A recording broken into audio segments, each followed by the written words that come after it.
It's only natural that you take care since you're at home not working. Why do we need to spend the extra money? My husband pushed the caregiving duties onto me. My name is Ava. I have been married to my husband Leo for 2 years now. We had been living together since we were dating, and upon getting married, we moved into my in-laws' house, where I started living with Leo and his father. At first, I was opposed to it, but I had no choice but to accept it, because my father-in-law needed care and I was the only one who could provide it. The onset of symptoms of dementia in my father-in-law began about a year ago. I was feeling the limits of caregiving alone and proposed to admit him to a facility, but I will help on my days off and work harder than ever, so please. Besides, it's best for families to be together, right? Upon hearing this, I continued to provide care at home as before.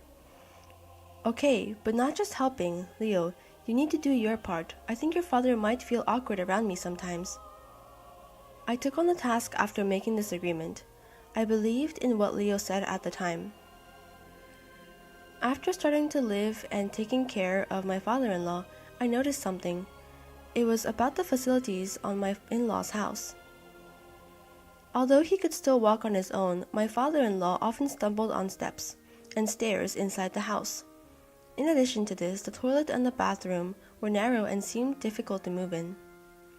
When I discussed this with Leo, it was decided to renovate the house. It couldn't be helped for my father-in-law's safety, but of course the monthly payments increased.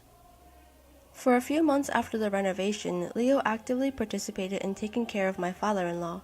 However, as the days went by, he stopped accompanying to the bathroom and toilet, and eventually he was not at home even on weekends, using work as an excuse. And about half a year after we started living together, Leo completely stopped helping with my father-in-law's care. Despite this, my father-in-law's condition worsened day by day, and it became difficult for me alone to take care of him in the bath. I had no choice but to consult with Leo. Leo, I can't take care of him alone anymore. If you're not going to help, I think we'll have to put Mike in a facility. That's not fair. After all, we're family, right? We even renovated the house for this. So hang in there until the end. If a facility is not an option, what about home care services? Mike has a care certification. Let's use the services we can. It's even hard for me to get him in the bath alone now. But then Leo left in the middle of our conversation. I was at my wit's end and decided to apply for home care services without Leo's approval. Given that my father-in-law was classified as needing level 3 care, I arranged for a caregiver to come to our house for 1 hour each day, 5 days a week, just to help him with his bath. I made sure to use my father-in-law's long-term care insurance to ease any financial concerns, but then a problem surfaced. My name is Lily and I'm a caregiver. It's nice to meet you. Nice to meet you too. While explaining the usual routine, I received lectures from the professional caregiver on how to care for my father-in-law at home. It was very educational and I thought that applying for the service was the right choice. Just when I was thinking that, Leo came home. Home visit nursing care? What's going on? I wasn't informed about this. We discussed this. I told you I can't do it alone anymore. I don't remember agreeing to this. Miss Caregiver, you can leave today. We're fine. With those words, Leo forcefully sent the caregiver away, even though there was still time left for the care. Didn't we talk about not having money because of the renovations? Don't make decisions on your own. I told you, I've reached my limit. You need to take this seriously. What if your father falls and gets hurt? Besides, weren't you supposed to help me with the caregiving? What are you talking about? You're at home all day without working, so it's only natural for you to provide care. I'm the one who's earning the money for the renovation and the home visit nursing care. It's only natural for me to care for him because I'm at home all day not working? I was deeply shocked by my husband's harsh words. After that, I decided to have the caregiver come only when Leo was at work. The caregiver who gave me advice on care and listened to my complaints about Leo became an indispensable part of my life. About 2 months later, Leo suddenly offered to help with the caregiving. You haven't been out over a year, right? I appreciated you always taking care of Dad, so I'll take over today. Why don't you go out and have a good time? I was so glad that Leo finally understood. I made a hair salon appointment and enjoyed a day of shopping for the first time in a long time. However, in the evening, I started to worry about Leo, who had never bathed my father-in-law by himself and decided to come home earlier than planned. When I got home, the house was eerily quiet. Since my father-in-law was sound asleep in his room, I decided to try going to Leo's room next. However, there was no one in Leo's room, and there were some documents and a note on the desk. To my surprise, it was a divorce form already filled out by Leo. The note said, "Once we're divorced, you can handle the caregiving. I'm off to Guam, so get everything sorted out during the week I'm away." He had given me a day off so that he could pack his bags. Thinking about it, it made no sense for someone who had never been interested in caregiving to suddenly change. I was a fool for trusting Leo even for a moment. What I couldn't understand was why Leo chose this time to go on a trip. So I decided to call Leo. "I saw your note. What's going on? Who are you going to Guam with?" I'm busy, unlike you. Take care of the divorce papers. I'm at the airport, so I'm going to hang up. Before he hung up, I heard a voice. It was the voice of a woman calling Leo's name. Apparently, Leo was going on a trip with his mistress. While I was desperately caregiving, it seemed Leo was fooling around with another woman. I was more than just frustrated and sad. I was astounded.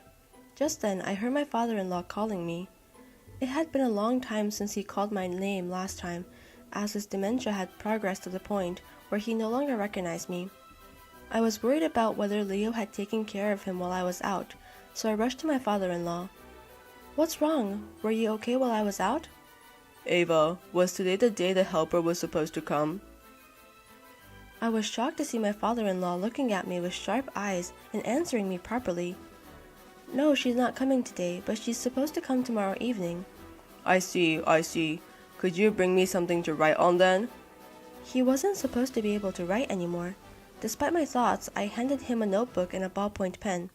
I couldn't see what he was writing, but when he finished writing at length, he put the paper in an envelope and handed it to me.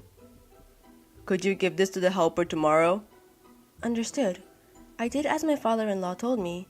That night, my father-in-law forgot my name again, back to his usual self. It felt like what happened earlier was a lie. And when my father-in-law went to sleep, I contemplated many things as I looked at the divorce papers. In retrospect, I think Leo had been acting suspiciously on many occasions. Being fully absorbed in caregiving, I didn't even have the luxury to suspect Leo's infidelity. If Leo was definitely having an affair, I would want to leave the house right away. But I couldn't leave my father-in-law alone. Also, I was jobless and had little savings. There were many uncertainties about getting a divorce. The next morning, Lily came earlier than promised. I immediately handed her the envelope I had received from my father-in-law. Lily read its contents immediately, but her expression gradually darkened. "As a caregiver, I'm a professional, but I consider you a friend, Ava. The story of a husband leaving his wife to care and having an affair is surprisingly common, but this time it's a bit too much. Ava, as a friend, may I offer my assistance?" "Lily, does that letter say that I'm getting a divorce?" "Yes. Your father-in-law seems to have noticed something odd about you, and he apparently saw the note and divorce papers on the desk. He said he couldn't do anything about it himself, so he asked me for help." "There's only a week until your husband comes back, right?" "The letter said more, but let's put that aside for now and start preparing immediately." Lily called for another caregiver to replace her, leaving my father-in-law in the care of the substitute caregiver. The two of us went out. Lily took me to a law office. Thank you for coming all this way. First, I have something to tell you about Mike's request. Now, about the advance inheritance. The lawyer handed me a document. This document is known as a notarized deed, which has both public and legal effect. It seemed my father-in-law, who had been aware of Leo's infidelity for some time, had requested the creation of this document through Lily. The document stated that my father-in-law was to bestow me with $42,000 and 2 properties he owned while he was alive. Why, to me? I have to thank my father-in-law. "Yes, but Ava, there's one more place you need to go." Following Lily's instructions, I took care of one more task and then returned home. Then I expressed my sincere gratitude to my father-in-law, but he seemed not to understand why I was thanking him. Nevertheless, looking into my father-in-law's eyes, I said thank you. And then, 4 days later, my father-in-law passed away suddenly. The cause was heart failure. I tried to contact Leo, but he did not answer the phone. Having no choice, Lily and I began preparations for the funeral. The relatives who came to the funeral were wondering why his own son was not present. Leo returned home 3 days after that. He was chastised by his relatives. It was natural given that he had been on a trip with his mistress while his wife was left behind after his father's death. Of course, I was the one who told the relatives about Leo's affair. I didn't know any of this. I just went to change my mood because I was tired from caregiving and work. I didn't have an affair. You're lying twice. You didn't do any caregiving, so that's a lie. And you and your mistress were clearly captured on the airport camera. After hearing my words, Leo seemed to give up on arguing and quietly listened to the angry words from the relatives. A few days later, I filed for divorce at the city hall, and then I began preparations to move into the condominium that my father-in-law had left me. Then Leo called me. Where are you now? I don't know why, but the beneficiary of my father's insurance money isn't me. It's you. You didn't plan this with you and that caregiver, did you? We just did as your father told us. Oh, by the way, the divorce has been finalized.